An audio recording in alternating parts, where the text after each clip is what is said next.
I felt bad for him a little bit, Drake, because I didn't feel I felt like there was something sinister happening, that there was all kind of a setup.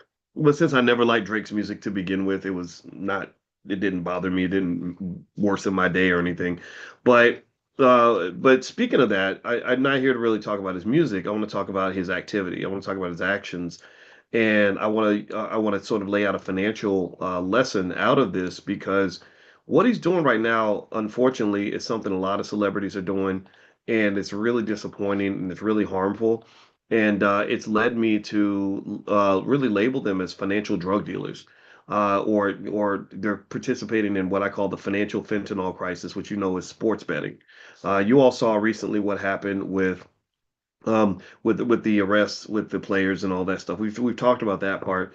And this is again, this is all tip of the iceberg stuff. This is not, you haven't even begun to see how crazy this is going to get. You don't even know the half of it, in terms of, like, if you knew what I know, then you'd be like, oh my God, this is going to be just crazy and horrible and epic. Lots of people are going to get sued. The NBA is going to get a class action lawsuit at some point. The NFL, Major League Baseball, all of them are going to do that.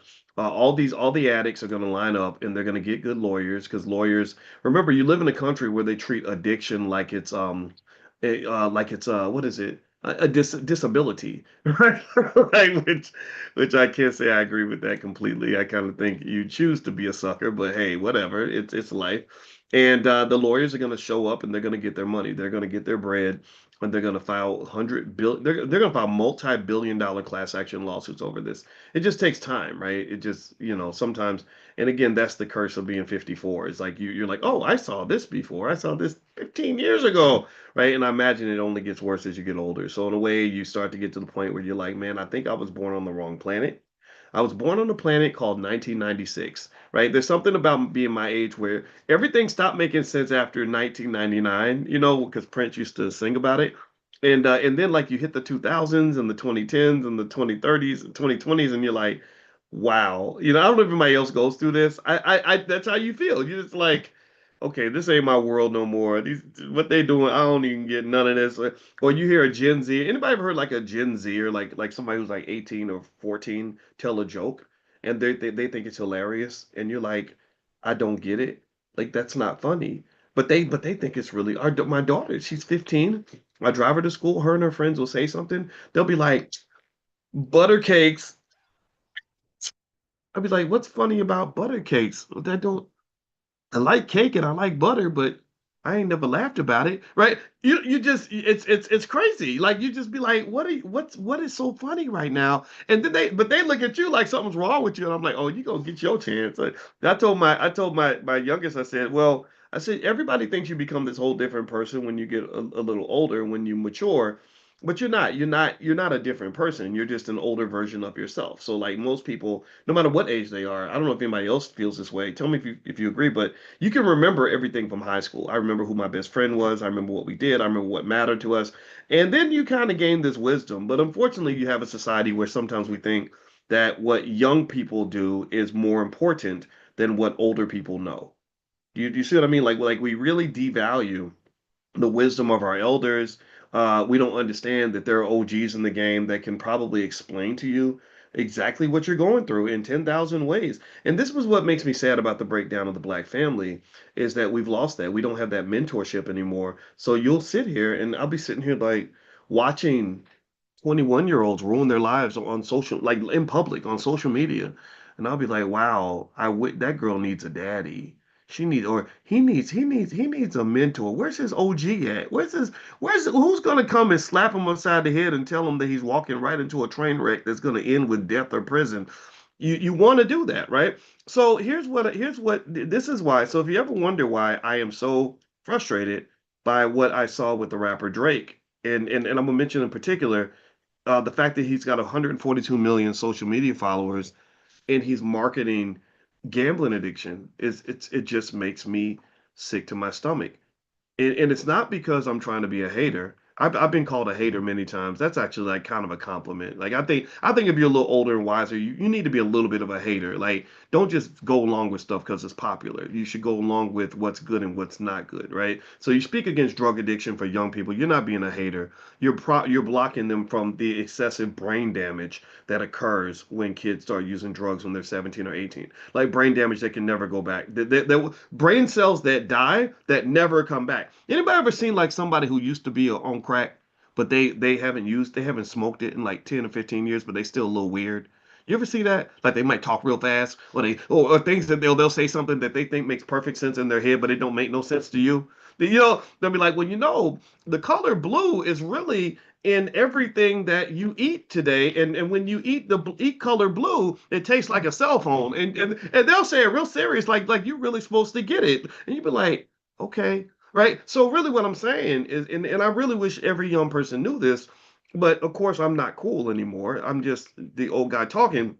But you don't understand when rappers are promoting Molly Percocet, Molly Percocet, Molly Percocet. There's a song like that. There's literally a song where it was a commercial. It's a catchy little song by the rapper Future, the most degenerate, jacked up human being I've ever seen in my life. He got the 12 babies, mamas, and all that, or eight of them, or I don't know. But anyway, he literally was marketing Molly Percocet to kids. And I knew a guy who worked for the Bureau of Alcohol, alcohol, tobacco and firearms, ATF, where they would do drug raids.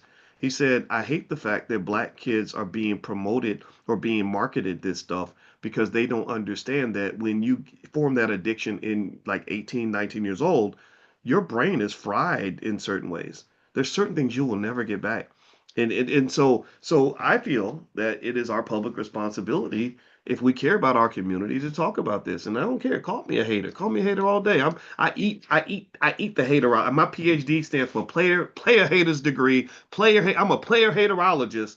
If you out here doing some stuff that I know is gonna jack you up, because I've seen the drug addicts, I've seen the broken families, I've seen the intergenerational transfer of trauma. I've seen the young people who grow up and can't even talk to their mama because their mama been on crack for 20 years, and then suddenly when she's 60, she wants to come back and form a relationship with her kids. I've seen that, right? That cycle play out, and this is part of the massive wealth destruction in the black community. I think anybody who cares about these issues should stand 10 toes down on this. Trying to fit in to a toxic culture is a recipe for absolute disaster. And toxic culture is fed to black people all the time. So let's get back to the rapper Drake. And I'm going to break. This is really a financial lesson. It already has been, but I want to make sure you understand that because sometimes people come in and they're like, I thought you were going to tell me how to do my taxes. No, I don't. Go talk to your tax accountant about that. I'm going to talk to you about how money works and how wealth works and why wealth isn't accumulated in certain spaces and why it is accumulated in other spaces. Also, remind me, and I'll tell you about a stock I bought this morning. I'm gonna buy something else later on in a few minutes. Let me write that down. Let me write down that part to make sure we cover that. So there we go. So anybody who's here just specifically for financial stuff or the stock stuff, I'll give you that. But let's talk about Drake and let's talk about money. Let's talk about the gambling addiction epidemic that is forming amongst young black men. This epidemic that nobody's talking about. The one that you're never going to hear about on mainstream media because they're making too much damn money to be honest about this. Kenny, Chuck, and Charles on TNT ain't gonna talk about it because they're probably being sponsored by these companies. This is capitalism at its most sinister. This is this is when capitalism turns into the devil, it looks like this.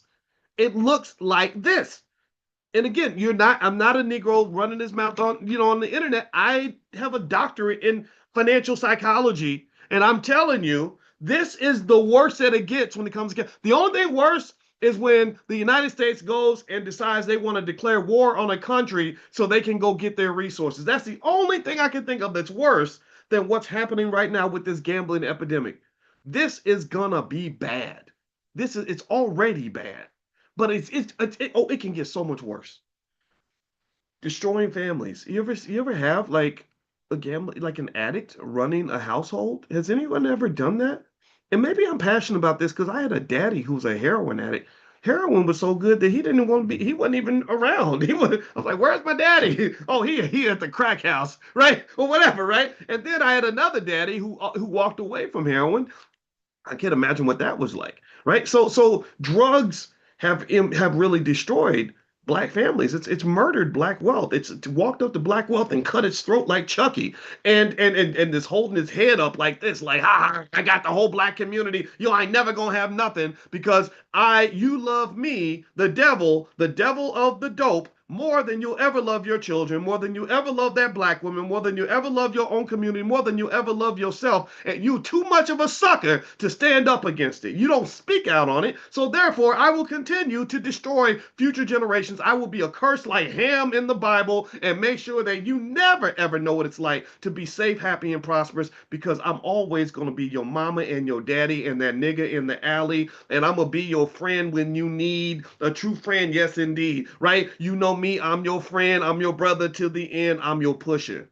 Right? That's what's happened. That's what I see when I see our community. I see a community where we don't understand what addictions have done to our people. We don't even sit and process that. Some celebrity will die because they've been getting high for 30 years and we'll be like, oh, RIP, this so sad. Oh man, it always happened to black people. Yeah, the dude been smoking and drinking since he was 12. Of course he's dead by 40. What did you think was going to happen?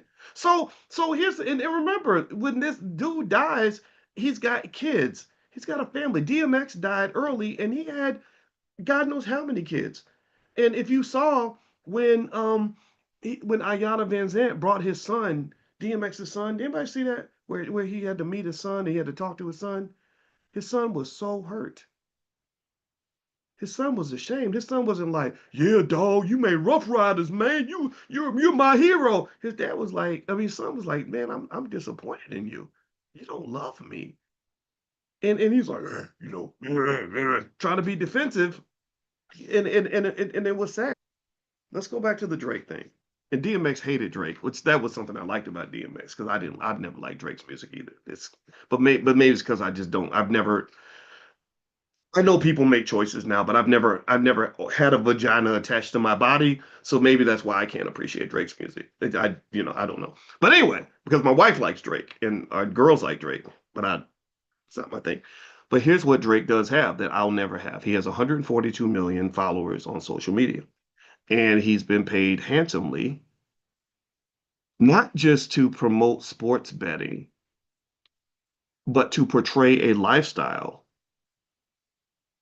that is not authentic. If anybody sees it, he goes in and what he'll do, and this is all orchestrated for the manipulation of young people, particularly young black men, but also young people, period, because he influences everybody. Um, and what he'll do is he'll tweet something and say, I just placed a $600,000 bet on the Raptors to win. Or I went to the World Cup and I just bet $100,000 on the World Cup. And what they don't tell you, and this is what the lawsuit, this is why he's being sued, they don't tell you that all this is fake. They don't tell you that he's not using his own money, he's using somebody else's money.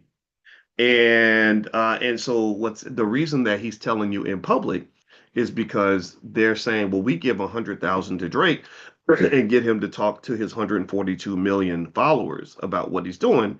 Well, we're going to make a couple million on the back end from all the suckers who don't know who they are, who are following their favorite celebrity. So again, me being hater of the year, I got a PhD, player haters degree. I'm a player haterologist. I'm gonna come in and I'm hating all of it. I hate it all because because there are stories I've seen where there was a 21-year-old kid who formed a gambling addiction, except his addiction was stock options. And he would gamble on these stock options and take these really leveraged bets. He called it investing, but it wasn't investing, it was gambling. Those are two different things. And he ended up $200,000 in the hole. And so he just decided at the age of 21 that life was not worth living anymore. He took his own life. And this is not uncommon. This happens a lot. There's something about that hole that you get into when you form that addiction that just not only incentivizes you to build a deeper hole, but it also gets you to the point of hopelessness. And when someone's truly hopeless, that's sort of the pit of depression. Like that's the depths of hell. Hopelessness is hell. Hell, if you ever want to go to hell, put yourself in a situation where you feel completely hopeless. That's why I want you to always have hope. I want you to always look forward to the future. I want you to always count your blessings. That's an active decision I encourage you to commit to because that creates internal happiness, which is much more valuable than anything a material possession can ever give you. Your mental health matters. You are your own best psychologist.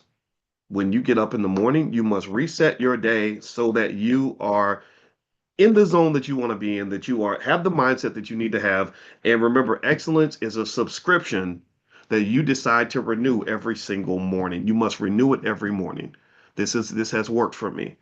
This has worked for me, and I'm sensitive about this because I had a huge issue with depression in high school. I was really sad in high school, and I regret it every day. That's why I'm like the overzealous dad when I'm driving Taylor to school because I'm like, okay, make sure you're happy. How's your day? Are you feeling good?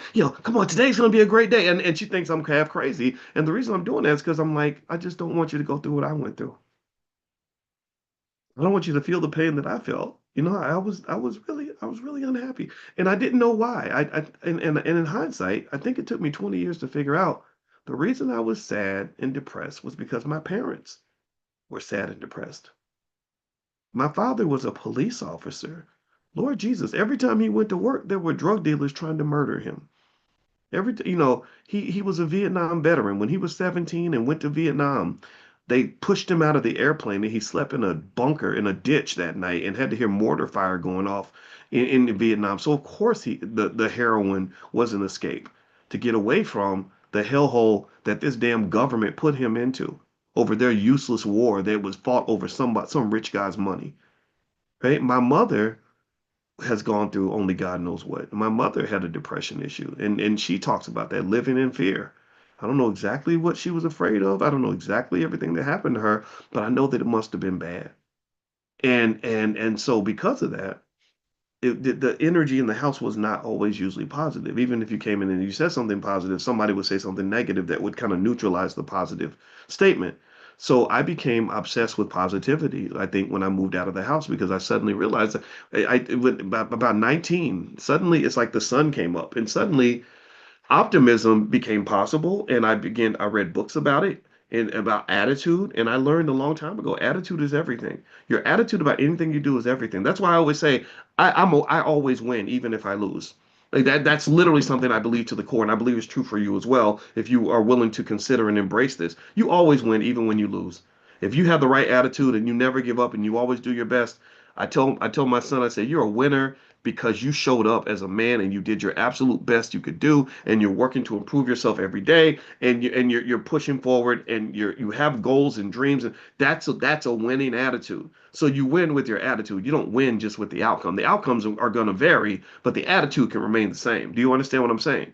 So here, um, so going back to the whole thing with Drake and the sports betting, you know, I think it's unfortunate because the number one target of these sports betting companies is young men between the ages of 18 and 24.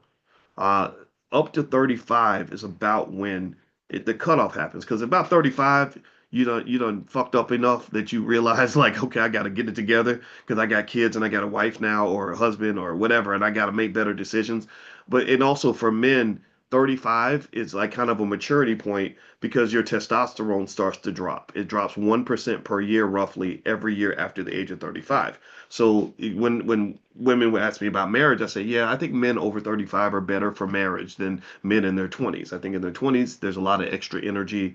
You're figuring some things out. I think after 35, it's like, okay, I'm ready now, right? Again, it depends though, because you got a lot of DG's disappointing grown-ups out here, like D1 likes to say. Or and by the way, D1, has anybody seen D1? He went to the Versus in Vegas and he's sitting there, he's talking to Birdman from Cash Money, and Birdman's like, we gotta make a song together. I was so proud of him. Man. That's my guy, that's my buddy. I love this dude. But anyway, with that being said, I would say at the end of the day, if we care about young people, you have to fight this battle. You have to speak on this issue. So that's why I'm doing this. So let me give you some financial theories that explains why these companies will pay Drake so much money to influence young people. There's one thing called social comparison theory by Leon Festinger in 1954. And so basically, they say people constantly measure their worth by comparing themselves to others, especially high status figures. Celebrities become the benchmark for success. And so one of the interesting things about the black celebrity is that we think that they're successful when many of them are absolute failures. Many of them are complete degenerates in their own life, but we think they're successful because a white man put them on TV and gave them a bunch of money. And so you say that's an example of success. That's black excellence. That's not never been black excellence. Diddy used to do that. Diddy, who is a remarkable example of the opposite of black excellence, used to take pictures of Cardi B with her husband, the husband that she now hates, and she's getting on Instagram and they're really embarrassing themselves. And he would show them, wearing like fancy clothes and expensive jewelry and driving a luxury car, and he would put black excellence. And I even back then, again, I've been hating for a long time. I that's my job. And even back in 2016, when everyone loved him, when he was telling black people who to vote for, I said I would just comment, that's not black excellence. Black excellence is that father that's taking care of his kids. Black excellence is that mother who's sacrificing for her family. Black excellence is that person in the community who never gives up. Black excellence is the person who wants to be educated at the highest level. Black excellence is when we're building and doing things for self, right? Though that's black excellence. Black excellence can never be measured by the number of Gucci belts in your closet. Black excellence can never be measured by the number of people, of Zionists that put you in a movie. Black excellence will never be measured by how many hit records you have. And I think it's very important to understand that. So what happens is that according to social comparison theory, people waste their economics. They destroy their money trying to keep up with the Joneses. They get social media only makes it worse because you get insights into other people's lives, and many of those insights are absolutely false. So according to this lawsuit with Drake, it's been proven pretty clearly that most of what he was doing with sports betting was not true. He was living a lie. Even he's got this big, beautiful airplane called Air Drake. It's like this big jumbo jet or something. And that's not, he doesn't pay for that. Somebody else pays for that. And this is a common thing. I remember when I used to sit with Al Sharpton sometimes way back in the day. I remember he told me a story. He didn't say the rapper's name, but he said there's a rapper that was asking me how to make some more money. And he said, "What are you talking about? All you do is tell everybody how rich you are." And the guy literally said, "I have to pretend because that's the image. I need to pretend like I'm making lots of money even when I'm not." And I said, "Man, that sounds like a real curse. That's really you're in a prison because you now are trapped by this image that you have." That's why I say it's very important for any of you that are building a brand or a business or whatever you're doing. Make sure you're building on something that is remotely related to your authenticity at some point. Be authentic about it because you don't want to have to spend your life pretending to be somebody else. So like for example, I know sometimes I lose people because I reveal who Boyce is, and I had to come to terms with being okay with that guy. But I do it because it takes the pressure off. It's like, man, I ain't gotta pretend. You know who I am.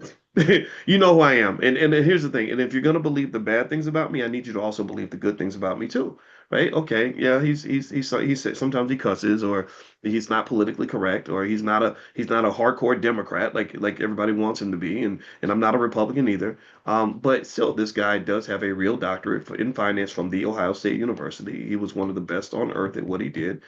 He's devoted over 25,000 to 30,000 videos and conversations he's done, for the black community that relate to black wealth. He's out here. He's if nothing else, he's consistent, right? I'm talking about myself in the third person, which is incredibly arrogant, but forgive me for that. But my point is to say that I encourage you to be authentic. Don't get into the game of trying to compete and compare and show and prove. If you do find yourself doing that, ask yourself why you're doing that and ask yourself why that's so important for you.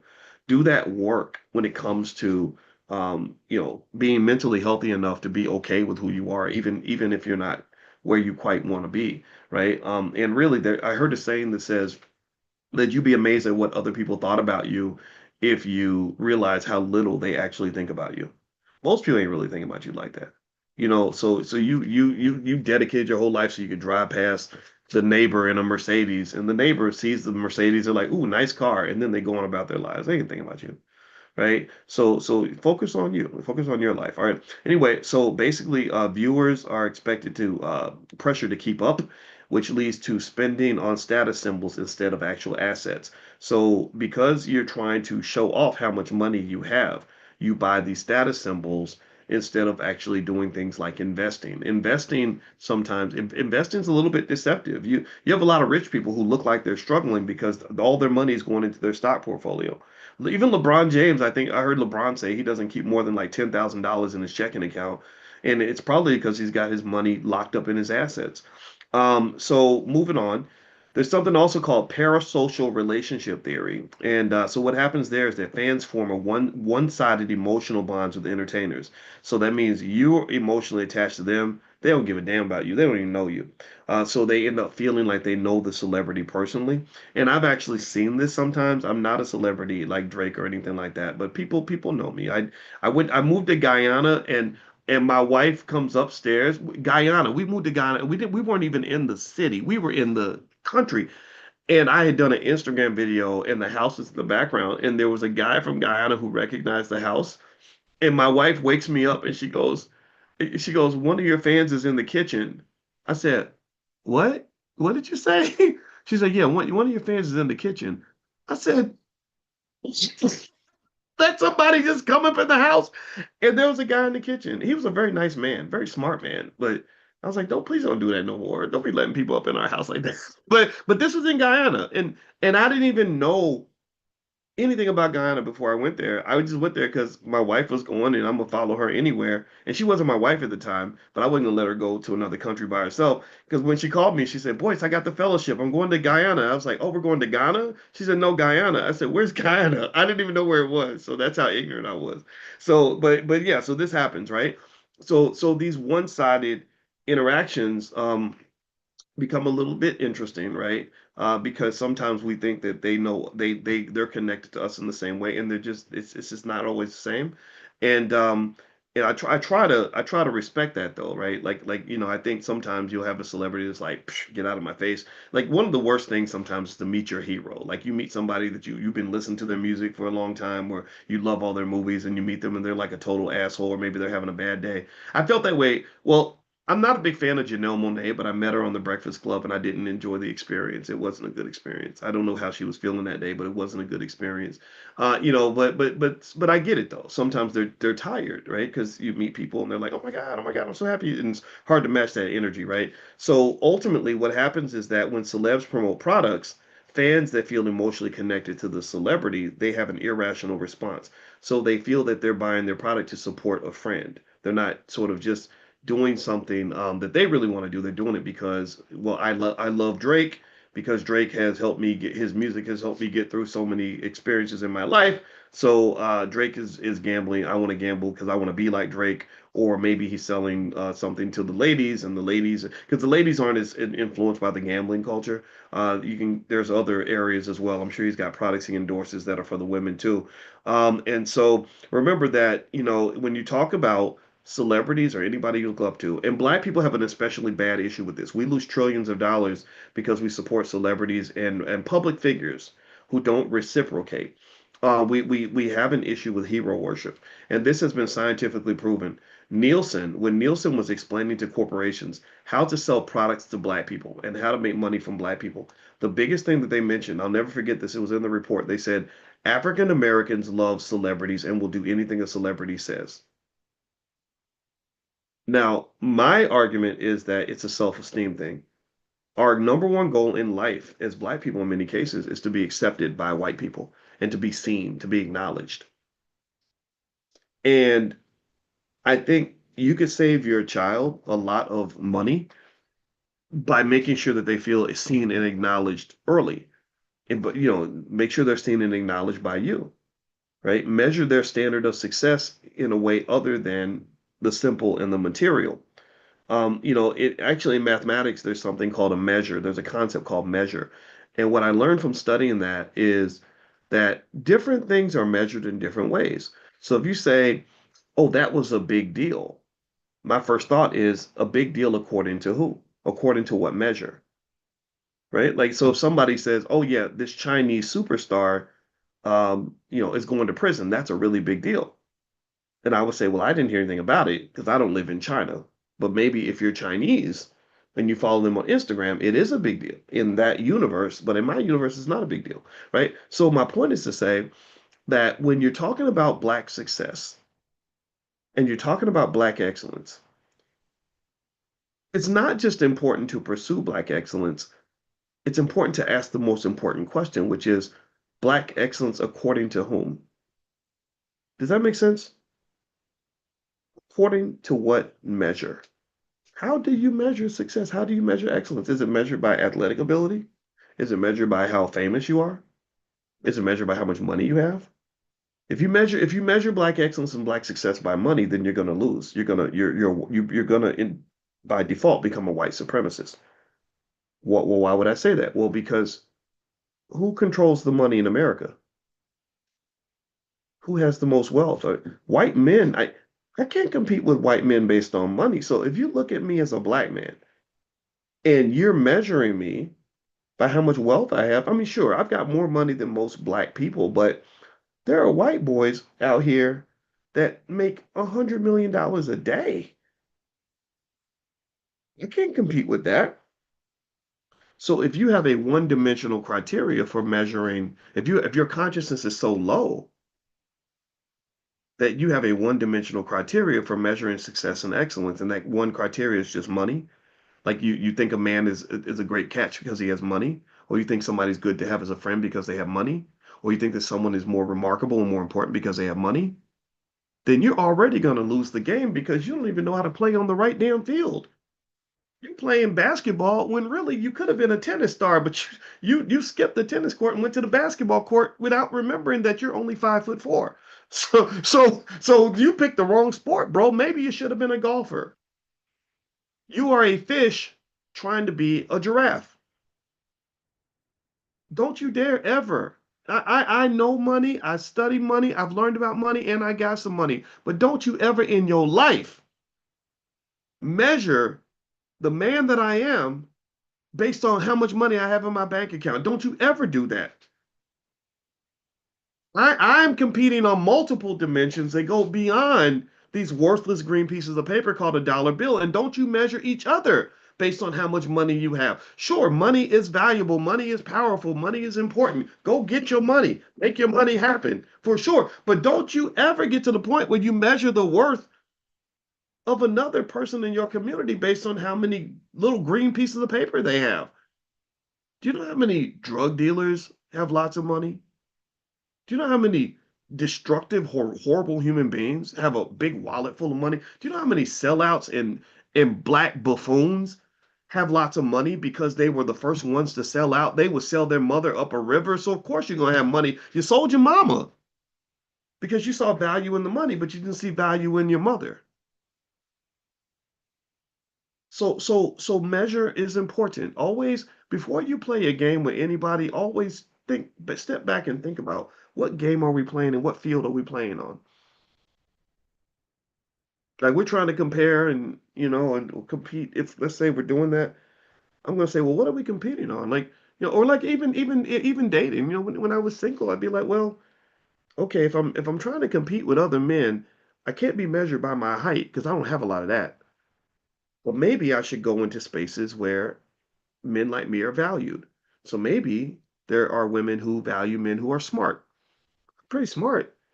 So if you compare me to the tall guy and you like tall guys, and I say, well, I'm not in that competition. I'm not even going to try to compete with that. But if you're in the smart guy competition, I'm like, heck yeah, I can be the Michael Jordan up in here, right?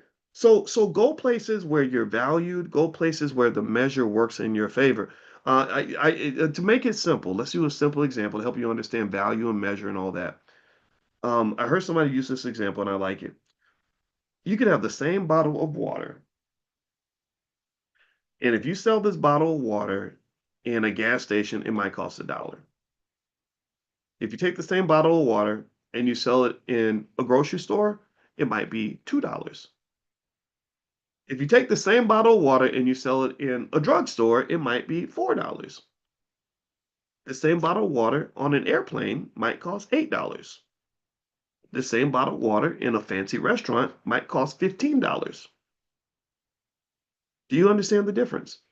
It's the same thing, but it's positioned in a place where its value is going to be measured differently. So if I'm this bottle of water and I know my worth, it's like, man, I'm important. I am somebody. I hydrate you. You can't live without me. I'm water. I know I'm valuable, but the world don't see my value. Every time I'm in the gas station, people only want to pay $1. How you gonna pay $1 for me? I'm water. Water is what's more valuable than water, right? I could sit and scream and holler and be mad about it. Or if I was this water and I could pick where I want it to be sold, I'd be like, no, put me in the fancy five-star restaurant where the water bottle, one bottle of water costs $15. That's where I want to be. Because I know my worth, and I want to be in a place where I'm going to be measured appropriately. So I want to be around people that are going to see my value. Do you understand? And so part of the reason that I would rather be here than anywhere else in the world is because I know this lesson. I learned this lesson 25 years ago. You value me. I don't know if I'd get the same value if I was hanging out on Wall Street or on Capitol Hill or anywhere else. I mean, there's other places you can go with a doctorate, but I don't want to go places I'm not valued. You don't love me, I ain't gonna love you. And that's a self-esteem issue. That's a self-love issue. I think that, and so when you talk about going back to the Drake conversation, I think a lot of people follow him because they're young and they don't have the self-esteem. They're not, some of them, the ones that end up being sucked in by this nonsense, are people that are aspiring to become something because they don't believe that they're worth anything at that point. And I think that that's a problem, and it's a very costly problem, and it's one that's deliberately exploited by marketers. They want to find your insecurity so they can get you to buy a product that will fill that void that your mama should have filled when you were a baby. That's why when they were trying to sell products 100 years ago, they called Sigmund Freud, the psychologist, who knew how to map and manipulate the subconscious mind. He knew how to manipulate insecurities to get you to buy products. That's so they worked with Sigmund Freud. They've used his research in the marketing process. Like one thing that they did to get women to smoke cigarettes, because they were like, okay, all the men are smoking, they're all going to get lung cancer. So, but we can't get the women to smoke because they don't think it's ladylike. So what they did was they tied cigarettes to feminism. And they Freud said, well, the cigarette is a phallic symbol, like a penis, right? So when the women take the cigarettes, they you can subconsciously communicate that when you take the cigarette and you defy society by smoking, you're taking away the man's power, which is in his penis. So the next thing you know, they'd have feminist parades, and they'd all be smoking cigarettes as an act of defiance. It would become symbolic. When my wife read, she reads 20 books a year, and one book she's read repeatedly. I got to go find the title on the subconscious mind. I said, what are the three things that really impact the subconscious mind the most? She said, trauma, repetition, and symbolism. Trauma, repetition, and symbolism. So if you look at Black people, very few people are more traumatized than a lot of African Americans. So trauma is pretty heavy for us. Repetition. If you listen, hip hop music is it can be very poisonous because it repeats itself. It repeats the message over and over. Molly Percocet, Molly Percocet, Molly Percocet, Molly Percocet, Molly Percocet, Molly Percocet, right? And that repetition digs deep into your soul to the point where you'll be doing something and not even realizing why you're doing it. You'll think that the idea is originally yours, but it's not yours. It actually belongs to the programming, right? And then the third part, symbolism. If you ever watch a hip hop music video, it's full of symbolism everywhere. Everything I do, I'm a signaling. They call actually that's the next theory that's here, signaling theory. I'm gonna talk to you about that. But I'm signaling to you, I'm from the trap. I'm hood just like you. I got looking behind me. I got a bunch of dudes in white t-shirts, holding baseball bats and guns. I got the raggedy liquor store behind me. We riding bikes, even though we're 35 years old. We riding bikes through the hood because something about riding a bike makes you look hood.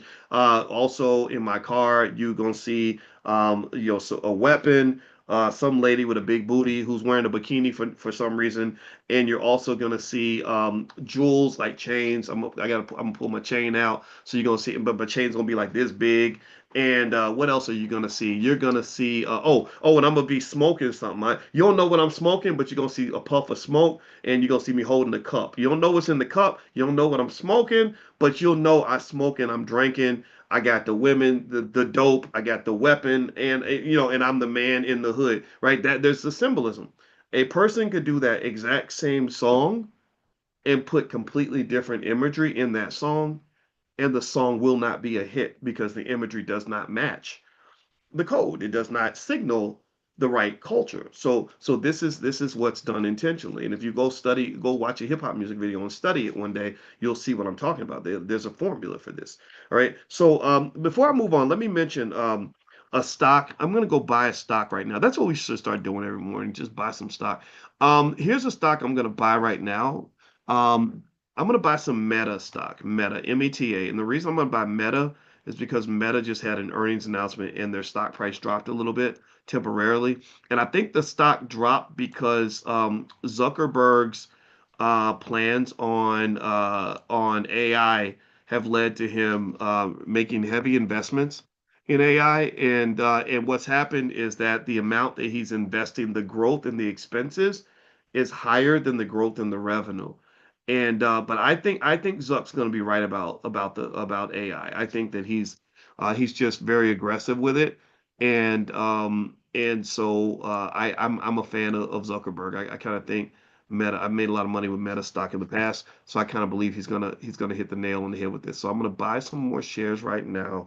The shares are expensive, but you can buy fractional shares. You can buy $30 worth, $50 worth, $100 worth. You don't need to buy a whole share. So I'm gonna buy. There we go. Okay, so I just bought some Meta. All right. And by the way, if you are interested in stock market stuff, we have a stock market investors club, and we meet every Tuesday. And you can ask me a billion questions about your stocks. Just go to drboycestockmarket.com. The first month you can do totally free to try it out, see if you like it. That's drboycestockmarket.com. And also, if you text the word stock to the phone number 87948, I can also hit you with stuff as well. So text stock to 87948 if you're interested in that. All right. So there's something called a signaling theory where people use visible consumption to signal success, attractiveness, or belonging, mimicking celebrity cues. So when you go to Instagram and you see people dress a certain way, act a certain way, show off their car and their plane or their house or whatever. All this is signaling. They're signaling something to you. I mentioned that. So that's what a hip hop music video does. You're signaling something. So the effect is that designer labels and flashy cars become financial theater, which generates social approval. And the real wealth. So basically, one thing that you should understand is that real wealth whispers and fake wealth shouts. So anybody who's shouting to you about how much money they have is either a person who is horrifically insecure or a person who's just lying to you. One or the other. They're the lying or they feel like they need you to know how much money they have so that you'll see them in a certain way. And fake it till you make it and all that. And typically people that are more secure and have wealth, or maybe they've had experiences where they just know like, okay, I don't really want to be out there like that. Those people tend to be very quiet. Like a lot of people that have really massive amounts of money. They're like, I don't want nobody to know I got money. Like, because you go to places like, I don't know if anybody saw that they're doing the big drug crackdowns now in Rio de Janeiro with the drug gangs. And it's crazy. Like you go to Rio, and if they know if you're an American and they know you got money, if they can just Google or go to your Instagram and see that you've got some money, they'll kidnap you. A lot of the wealthy people, they take helicopters to places. They helicopter in because they don't want to drive through the streets and get kidnapped. So really be really careful when you build that wealth. Be thoughtful about who you share it with. I've mentioned that to you. Also, there's something called behavioral mimicry and herd behavior. So, one of my dissertation committee members was an expert in herd behavior. So, what happens is humans unconsciously copy behaviors of perceived leaders, even their spending habits. So you don't even do this consciously. You don't say, "Hey, I want to copy this person." People do it and they think, "Oh no, I did this because I wanted to do it." But actually, the researchers say you're doing it and you don't even realize you're doing it. You're influencing, you don't even know you're being influenced. And so trend following tends to replace independent thinking. The celebrity effect fuels fads that drain your pockets. So the warning is that just because a crowd's cheering, that doesn't mean that you're headed somewhere good. And so what I would say to that is that this is one of the reasons why I called this class financial consciousness, because because you, a conscious person stops and says, okay, what am I doing? Why am I doing this? Right? You got to question yourself. You got to look at yourself in the mirror. That's another aspect of consciousness. Let me give an example. There was an experiment they did where it's Halloween, so this is perfectly appropriate. There was an experiment they did with little kids. And what they did with the kids was they would put the candy out and they would say, there'd be a sign that says, take only one piece of candy, please. Right? And of course, I mean, what do you think the kids did? What do y'all think? You think the kids like, listen, there's nobody around. You think they just took one piece and the candy was good? Come on now, right? So the kids would be in there like, and grab like a handful and run off or whatever. Okay, so then they did another version of the experiment where this time though there was still nobody that's going to stop you, but there was a mirror there. And so not only was the kid stealing the extra candy, but they had to watch themselves steal the candy. It forced them to be conscious. Like look at yourself. You're a thief, right?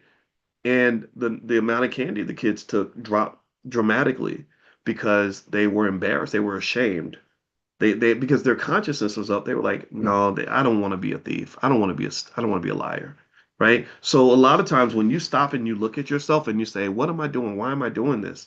Who do I want to be? Like that's a really important aspect of consciousness, stepping outside of yourself and looking at yourself and saying, okay, come on now, is this consistent with what we believe? I'm a Christian. Is this what a Christian would do? Is this what a hardworking person? I'm a hardworking person. Is this what a hardworking person does? You know what I mean? Things like that, right? And I go through that. My battle with it is like with food. Like sometimes I'll eat. I'll want to eat some candy because I've always loved candy.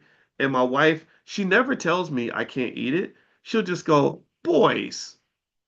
And I'll be like, a mid bite, and I'll just like spit it out and be like, okay. Yeah, because she's right. I don't want to be a fat ass eating candy all day, but I just got caught up in the moment. The candy was looking all luscious and delicious and stuff, and it'd be calling me, man. It'd be calling me. But just literally her just saying, boys, that literally slows me down. Do you know how much candy I have not eaten because she just said my name while I was eating it and never once said, "Don't I forbid you to eat candy. You can't do that." She never does that. She just reminds me of the man that I want to be. I don't want to be a big sugar addict. I want to be healthy and strong and I want to live a long time, right? So that's something to remember. Be conscious about who you are and I would encourage you to monitor that every day just make a little manifesto that might be fun for yourself. But really, I mean, if you want to be a high flyer, this is my suggestion for everybody that wants to be like a high achiever. Anybody in here want to like really go kick ass and take names, and I'm not an expert on it. I'm not perfect, I'll throw some game out here for those that want it.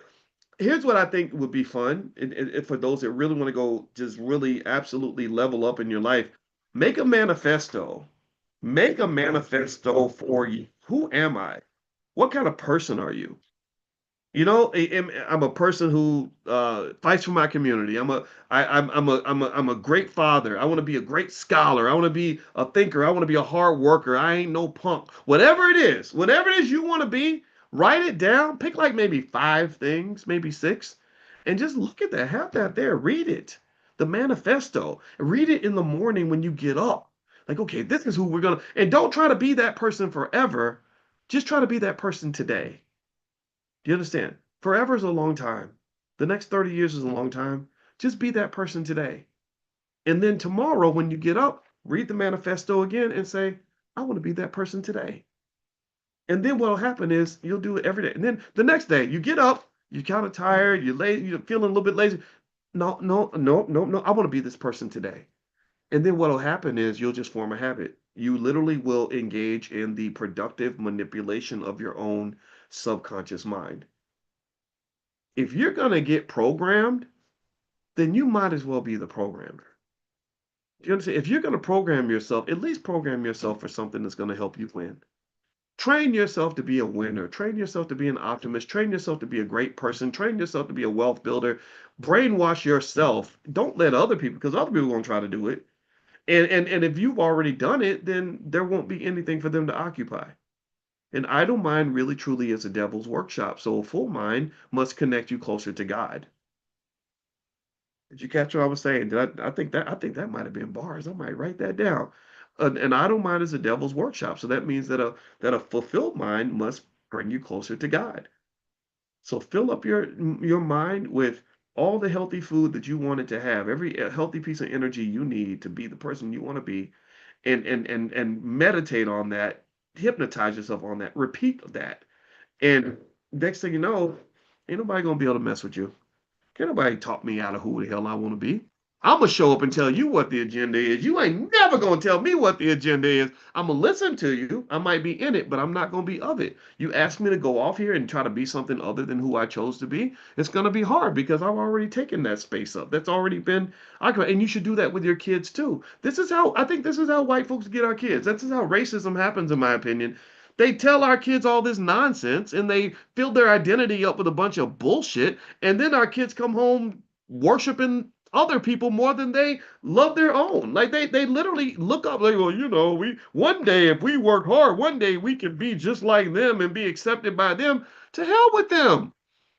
To hell with them. Accept yourself.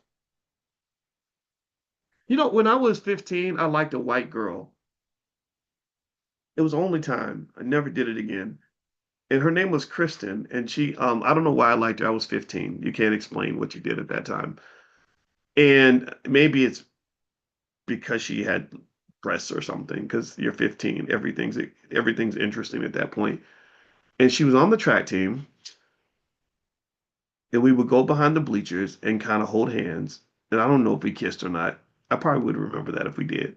But her father used to come to the track meets, and her father was really nice to me. Her father really, he'd be like, "Ooh, you're so fast," and I'd be like, "Yeah," And at that point, I didn't understand racism that well, and so I called the girl and I talked to her, and we talk on the phone, have great conversations, we pass notes in class, all the stuff teenagers do. And we even, to tell you, I think we must have went out a few times because we went to see School Days together, right? So she was like one of those white girls that would go with you to see the movie School Days. If you're too young to know School Days, you got to go back and watch that movie. It's one of the best movies of all time. Anyway, one day she just was never available when I would call. Her mother would say she's not available. Um, I would pass her a note at school. She wouldn't pass me a note back. She wouldn't talk to me.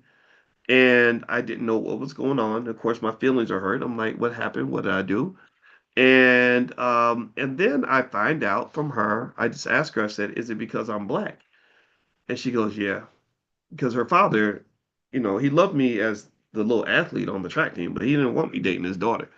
And and of course that was very sad, and it was painful. You're a kid, like every heartbreak is like devastating. And I went to my father and I told him what happened, and my father got so pissed. He was so mad. And I remember him saying, he said, "No, you reject them before they reject you." And I don't know if that's always the healthiest type of energy. Remember, my father was an aggressive man. He was a police captain and a proud black man in that way, but he wasn't like a Democratic Party type of black man. He probably voted Republican. I don't know. I never asked him, but he's a cop, so you never know, right? But he didn't care. He didn't care what you thought. Right? He knew he was black and he knew he had a family. He took care of his family. He just understood the importance of solid manhood in his own way, which partly was, I'm not here to make any friends. I'm not here to impress anybody. I'm not here to get you to like me. I'm gonna do what needs to be done. But I remember that experience, and then I talked to my mother about it, and I remember my mother telling me about what black women go through in terms of the dating challenges. And she said, yeah, a lot of, black women, are struggling to find like a quality man. And I remember at that moment, it was like hearing my father's voice, his anger, and hearing my mother talk about what black people needed. And my loyalty to my mother led me to say, I'm only gonna date black women for the rest of my life. From that moment on, I never ever asked a white girl out. I probably have had white women that liked me through the years, but I just never ever even responded. It was like it wasn't even on my wavelength. I couldn't even, I think the closest I ever saw was there was one lady who actually was in my PhD program I think she was really sending hard signals because she said something about Neil deGrasse Tyson. She goes, "Oh my God, he's so sexy. I would have sex with him in a minute," or something. And I was like, "Wow, I hope you meet Neil deGrasse Tyson one day." But I think maybe in her mind, I was her Neil deGrasse Tyson, but I wasn't interested. And I think that that experience was interesting in the sense like I mean, obviously, I think my father could have said it in a different way, like rejecting people before they reject you. I think that's a harsh way to say it, but really, what actually happened was I just became so committed to myself and to my own and to my community that I just didn't have space for anybody else. Right. So I eventually my views kind of morphed to the point where I'm not one to say I'm anti race mixing. I don't I just think that's kind of a lie, right? I don't think I should be judging people's relationships.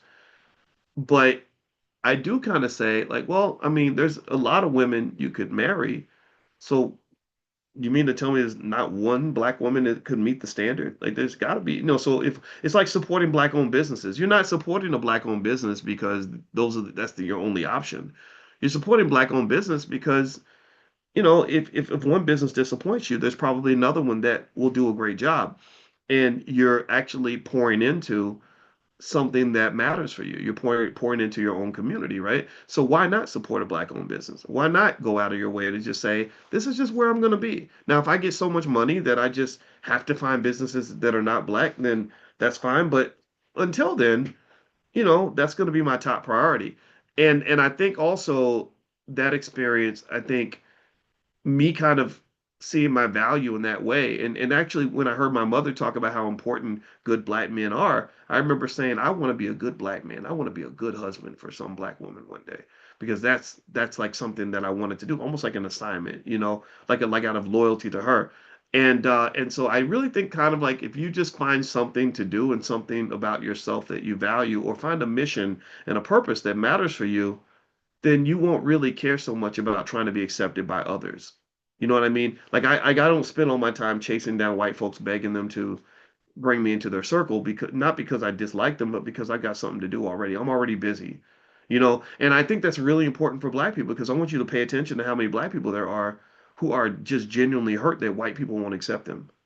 White folks won't hire them. They won't invite them to their conference. They won't give them, their awards and or whatever. And it's like, why do you feel that it's so important to get acceptance from these other people when really the real problem is that you haven't truly accepted yourself? That's really what it is. Because if you accepted yourself, then you would see your own value before others see your value. And if you see your value, then you would understand that what wealthy people do is they don't see value and then give it away. They don't see if they have gold in their backyard, they don't say, "Well, let me just pack this shit up and give it away to the neighbor." No, they keep it. They want to. They're like, "No, I want to keep this, right?" So if I got smart children, I want to invest in those children. I want those kids working for me. I don't want them necessarily. I don't want to give them away to a corporation or to a factory. I want to see what I can do. What can we pull together here that where we can keep this multi-million-dollar asset here instead of just selling it to the lowest bidder. Right? So self-acceptance is deeply connected to your economic outcomes. People who value themselves do not typically sell themselves off cheap. That's just what it is, right? So there's the last point I'll make on this, to finish up. I know we started talking about the Drake thing and why people follow celebrities and why it's very, very costly financially. There's something else called hedonic adaptation and emotional substitution. Mm.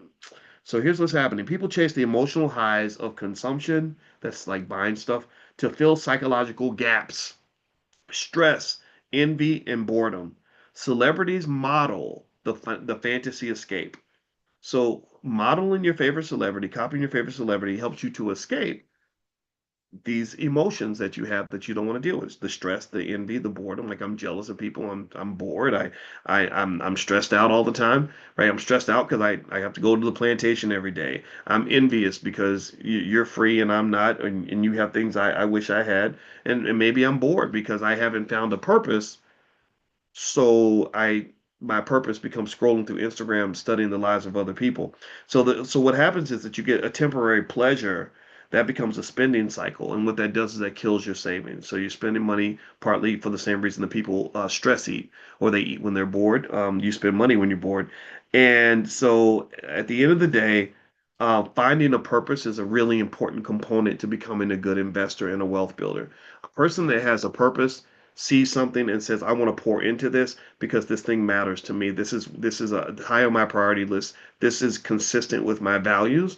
And when you think that way, you don't have a lot of stuff to kind of waste and throw away. Like when Will Smith was talking about his divorce, and he said, "I got a divorce because my purpose was to be the biggest actor on earth, and that took all of his time. He didn't have time for anything else."